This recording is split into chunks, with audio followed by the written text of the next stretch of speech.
Greetings Internet, I'm your host AVCF and welcome to the Loading Time Gaming channel.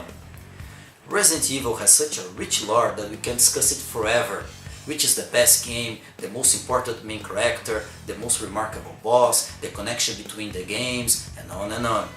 But there's one thing beyond discussion here. The words Capcom and exclusive really doesn't get well together.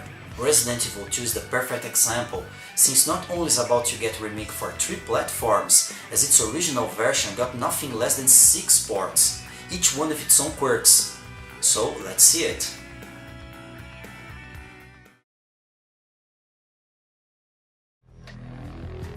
We start with the PS1 that got Resident Evil 2 DualShock Edition just 10 months after the original version. More like a patch or an expansion by today's standards, Capcom charged the full price for the DualShock, even if it was the same game just with DualShock controller support. It's a bit odd to remember that the PS1 originally came without one. Had one extra mode, the Extreme Battle. Due to several re-releases over the years, DualShock Edition ended up being the most played version of Resident Evil 2.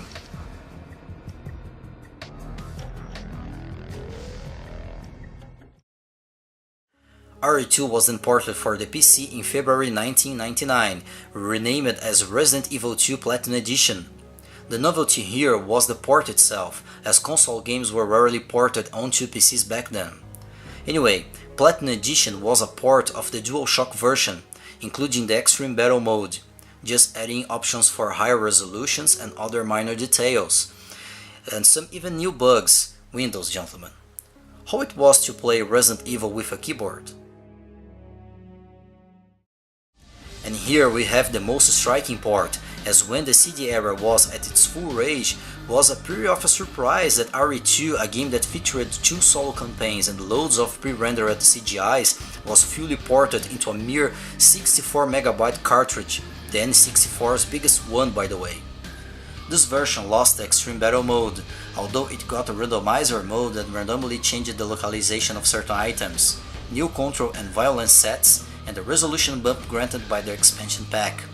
Another unexpected feature was that the N64 port featured better sound than the PS1 original, including Dolby Surround support. I posted a link for a Gamasutra article in this video's comment section that explains how this was possible. In the end of the day, the fact is that both Angel Studios and Factor 5, the studios behind this port, did an amazing job and allowed the N64 owners to play one of the biggest classics of the time. Resident Evil 2 still received 2 more ports, one for the Sega Dreamcast in December 2000 and one for the GameCube in January 2003. The Dreamcast version was based on the Platinum version, and the only remark was the extra disc included in the Japanese release with a demo of the upcoming Resident Evil 2 Code Veronica. The GameCube port, on the other hand, is the same Dreamcast port just with the in-game resolution buffed to 6400 by 480.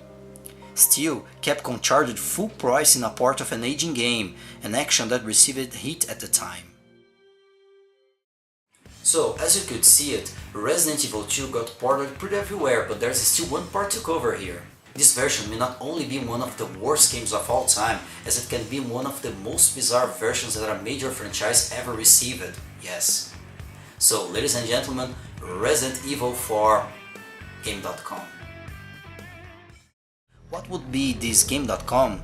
In a nutshell, Tiger, the toys and the infamous mining game manufacturer, released its own portable game system in August 1997, the Game.com. As its name suggests, the system featured internet connection, in a very primitive way anyway. It had touchscreen years before the Nintendo DS, and they promised to receive games from some of the major franchises of the time, including, yes, Resident Evil 2. Which ended up being, well, this crap. Game.com's Resident Evil 2 was borderline unplayable, thanks to its terrible performance and almost non-existent controls. The fixed camera angles allied with the horrible frame rate made the in-game experience a torture. This game was so poorly implemented that it even hadn't sound effects.